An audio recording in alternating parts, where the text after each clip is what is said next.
All right, it's a great morning. Thanks for joining us on TVC Breakfast. And we're streaming live on YouTube. You can also connect with us on Twitter using the hashtag TVC Breakfast. All right, well, let's begin with the news now. The 43 ministers-designate will be sworn in today at the State House, after which they will be allocated portfolios by the president.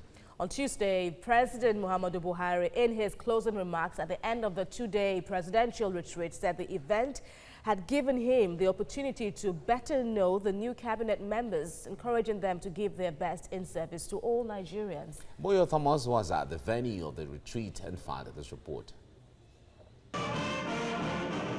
President Muhammadu Buhari closed the 2019 presidential retreat at about 4:45 p.m.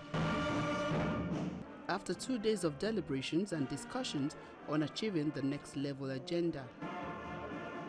In his speech, he urged the ministers-designate to work assiduously to help realize the promises of his government to Nigerians.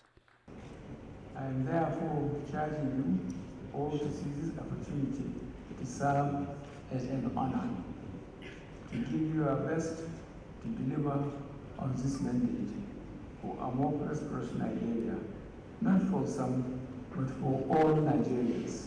Ministers hold their office. Speaking with journalists, the APC party leader, Adams Oshiomhole, said the aim of the retreat was to bring the new cabinet up to date with the party's promises.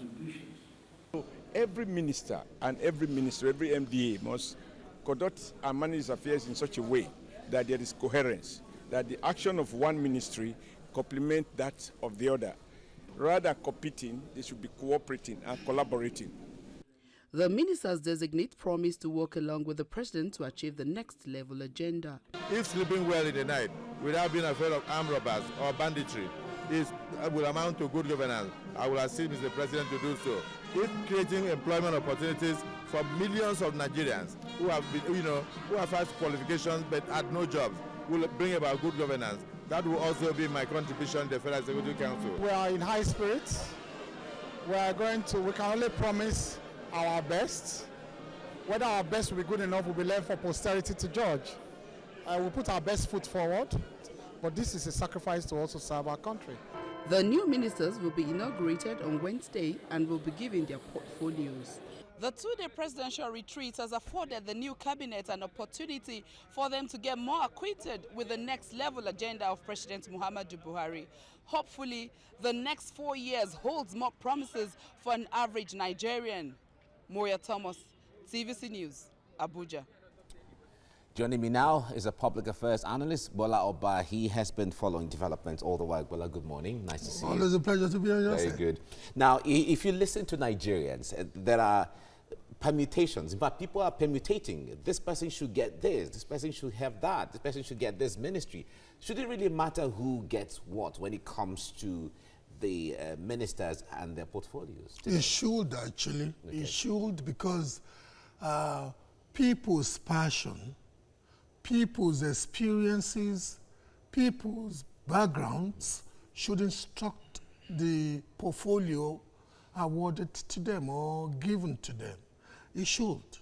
In a situation where a lot of people see the ministers designate more as administrators and not from the window of being technocrats necessarily. Administrators can do all supervisory and coordination of anything. Your passion is important too. Okay. In anything you do in life, you won't be as professional, as engaging, as radiating as you are if you weren't as passionate as you are now. You could be literate, you could be educated, you could have studied mass communication, but passion also is a very important force in how one translates ideas to reality, impactful in reality.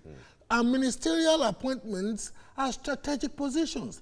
Indeed, the Constitution of the Federal Republic of Nigeria has so empowered the Federal Executive Council that although the president is the executive, but there are some policy decisions that cannot be reached or taken without the impact of deliberations of the Federal Executive Council and the result thereof. All right. This retreat, the two-day retreat for ministers designate, how central, how important is this retreat for the incoming ministers? It is always very strategic and important to rally the troop, charge them to excellence, charge them to performance.